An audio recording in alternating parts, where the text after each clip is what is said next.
Ете, слушнавме што имаше градоначалникот да каже и какви се проекти се реализираат не само во градската средина, туку и во руралните средини за општо добро и за поубав живот на сите оние граѓани, бидејќи реално сите заслужуваме да имаме убави услови каде што ќе живееме и да се чувствуваме удобно и среќно во нашето живеалиште. Од неодамна се донесе еден правилник кој го донесе Винскиот музеј во Кавадарци со цел не само да биде на теретот на локалната самоуправа, туку да има правилник со кој ќе може и да самостојно функционира како една установа во промоцијата на вината, во промоцијата на историјата, на културата и сето тоа да може да го уновчи на некој начин, со што би бил уште подобар во својата активност и средствата би ги наменил за општо добро на сите оние граѓани кои живеат овдека, бидејќи музеот се наоѓа токму во Кавадарци, во градскиот парк. Денеска на оваа тема ќе говориме со директорката на Винскиот музеј, госпоѓа Весела Честоева, која денеска ова утро не удостои со незиното присуство и е веќе во студиото.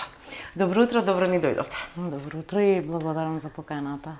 Поканата е наменска, бидејќи, можеби сте и единствената установа во Вардарскиот регион која се избори да добие еден правилник каде што ќе може да се самофинансира и средствата да ги улага онаму каде што се потребни. Како се случи сето тоа? Ајде малце во детали да им објасниме на граѓаните.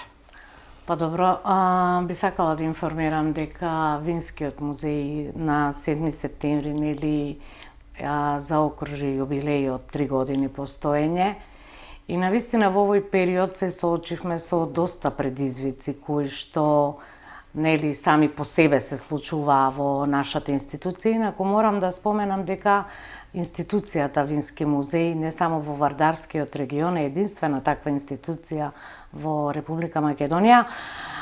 Зборувам локална институција, музејска институција која што се финансира 100% од локалната самоуправа. Како што се информирани, мислам, и пошироката јавност, ние како јавна установа се финансираме од страна на локалната самоуправа.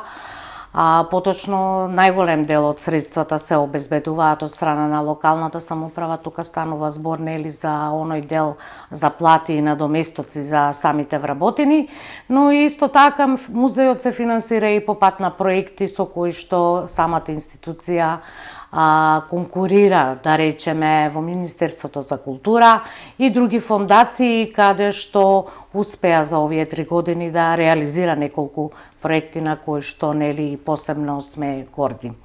Овој правилник излезе како резултат нели на самото работење, бидејќи институцијата како институција мора да размислува и во правец на самоодржливост, значи мора да бара и други начини на приходи за да може да реализира поголем број на проекти, а се разбира и на некои други инвестиции, нели се со цел во рамките на самата одржливост на институцијата. И минатата недела на Советот на општина Кавадарци даде позитивно мислење, за прв пат морам да кажам и едногласно, бидејќи секогаш една од политичките партии некако тешко ги даваше поддршка за реализација на овие наши активности, сметајќи дека ние сме само товар на локалната самоуправа, но овој пат овој правилник беше изгласан едногласно од страна на Советот и станува збор за правилник кој што всушност представува правилник за надомест за остварување на програмска, деловна и техничка соработка со други субјекти. Сега што значи тоа?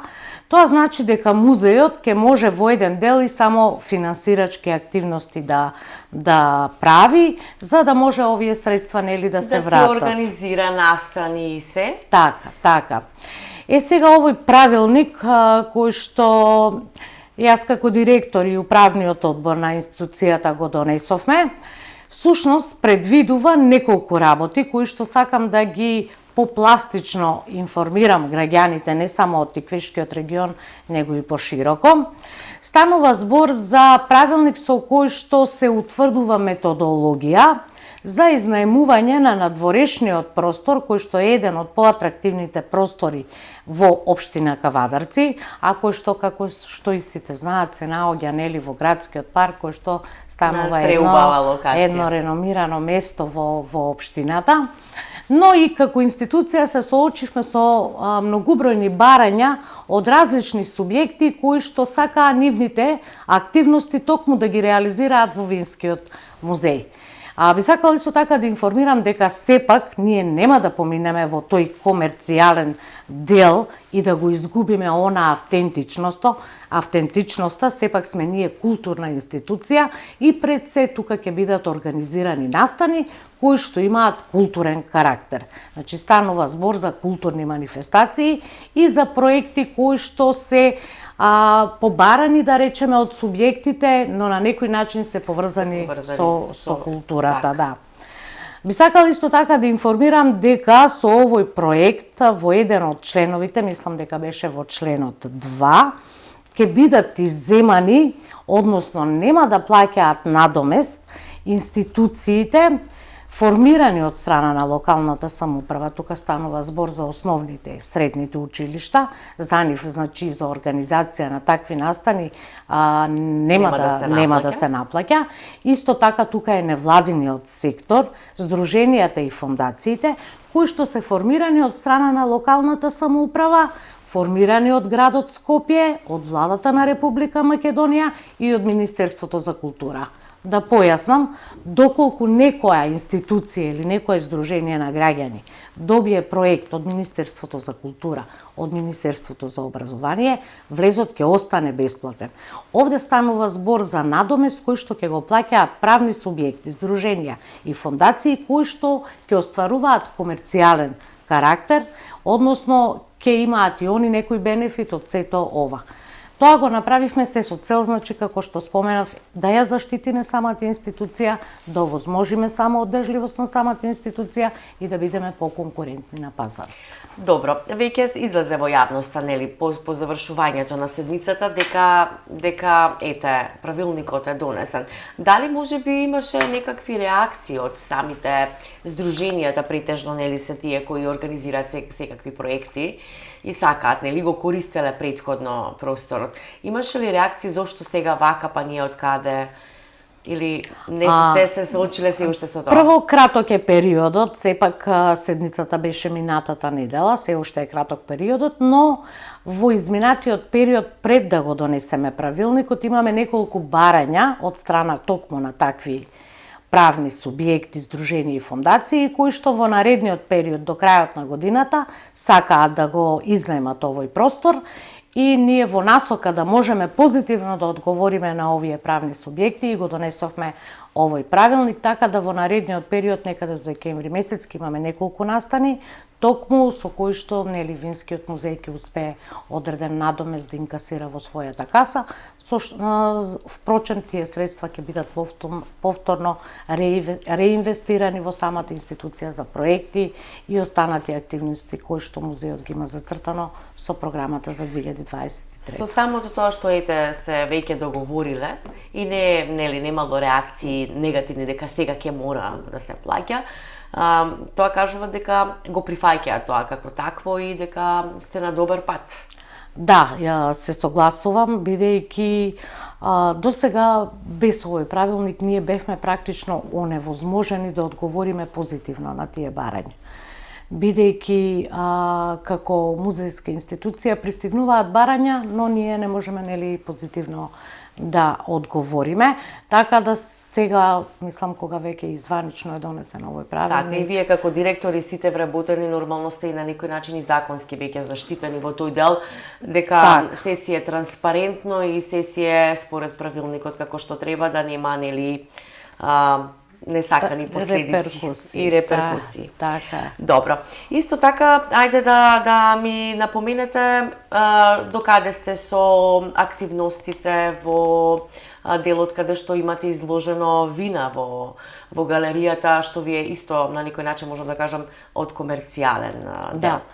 Ова е вториот сегмент, значи музеот благодарение на активностите кои ги имаше во изминатите 3 години успеа да се етаблира на винската карта во Република Македонија и да понуди поширока понуда, значи према самите посетители, така да благодарение на Советот на општина Кавадарци и градоначалникот Митко Јанчев во мај месец официјално започна со работа и градската винотека, која што функционира веќе еве некои 3 месеци, 4, не знам точно, така од прилика.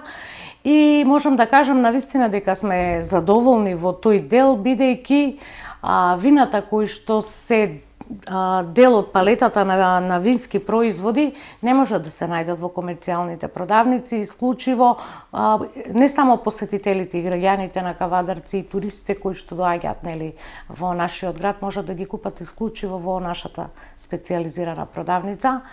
И би сакала дека интересот за нив е голем, но треба да земеме во предвид дека летниот период и малце помалце се пие вино, така да очекуваме поголема побарувачка сега во периодот што следува. Би сакала да истакнам дека цените на винските производи, значи зборувам на вината, на маџунот, на гроздовиот сок, кои што се дел од палетата на градската винотека, се со иста цена и дека самите посетители, туристи и граѓани можат да ги набават по иста цена како и во самата винарија. Исто така би сакала да споменам дека Винскиот музеј има склучено договор со сите мали семени винарии кои што се изложени во градската винотека. Тука би сакала еве да споменам малце по-конкретно за кои винарии станува збор, за да можат и посетителите и туристите знаат кои се тие брендови на специјални вина кои што можат да се купат во самата градска винотека. Значи овде се застапени вината на тиквешките семени винарии, како што се Наумчев винарија, Пешков винарија, Попов винарија, Јаковлевски, да не испуштам некој, Ерос винарија, неколку дестилерии, значи на ракија, голема палета на, како што споменав, на вина, кои што секој посетител и граѓанин не може да ги најде во продавница, а може да ги добие по истата цена, како да ги набави, да речеме, во самата винарија. На почетокот сме, резултатите ќе можеме да ги сумираме во наредниот период, но еве можност да ги поканиме сите кои што на некој начин го конзумираат, љубители, еве сега конкретно за тиквешкиот гроздобер имавме поголема побарувачка на вината, така да се надевам и во овој зимски период, кога почнуваат славите, домашни, луѓето и не само славите, и компании исто така кои што набавуваат во некоја количина, тоа да го прават преку нашата градска винотека, бидејќи сето тоа е законски покриено и ние можеме да и се соочиме со тој предизвик. Добро. Сега мене ме интересира во делот на баш тој комерцијален дел каде што се изложени семените винари. Дали, еве, пошто во последно време знаеме дека актуелно е да се отвараат и нови винари семени и веќе луѓето одат кон тоа. Дали било која семена винарија, дали е потенцирано само за град Кавадарци или општо земено за сите овде како и гравитираат, би можела да ви се обрати, да сака да биде дел од тој изложбен салон и да има соработка со вас? Да, ги поканувам сите семени винари и тие кои што не се застапени во градската винарија, бидејќи во најава е и нова градска винотека која што ќе биде лоцирана во самиот центар на Кавадарци во наредниот период, да повелат во Винскиот музеј да се договориме, бидејќи во наредниот период ќе биде отворена уште една таква винотека. Целта ни е, значи, да не изземеме ниту една семена винарија, а и да можеме подеднакво сите да ги застапиме. Впрочем, наша цел е и промоција на винскиот туризам, така да ние како Вински музеј, како основач на градската винотека, која што е формирана како трговско друштво, основач е Винскиот музеј, доколку се зголеми понудата на повеќе мали семени винари кои што сакаат да да изложуваат вина кои што ние ќе ги продаваме, да повелат во винскиот музеј и да се договориме. Така, тоа значи дека може било која винарија што гравитира овдека во Вардарскиот регион. Не е Винарија... потенцирано дека мора да е од Кавадарци. Не. Тоа сакам посебно да го споменам, дека самиот вински музеј е формиран како регионален вински музеј, регионален специјализиран вински музеј и го обединува целиот Тиквешки регион. Значи тука станува збор за Кавадарци, Неготино, Росоман, Грацко, Демиркапија, Велес, целиот Тиквешки регион, бидејќи, како што споменав и на почетокот, ние сме единствена таква институција во Република Македонија, регистрирани согласно Законот за установи и Законот за музеи, како специјализиран вински музеј за регион Тиквешка Вадарци.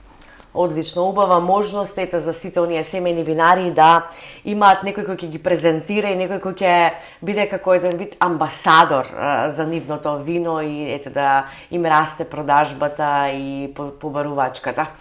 Директорке, јас ви благодарам што и овој пат бевте дел од утро и што подетално објаснивме со цел поблиску да ги запознаеме нашите гледачи што значи сето ова и кои се промените нормално кај вас, меѓутоа што тие значат и колку се добри за сите оние кои сакаат да ги користат како благодат. Јас ви благодарам на поканата, остануваме како музејска институција отворени спрема јавноста. Ви благодарам.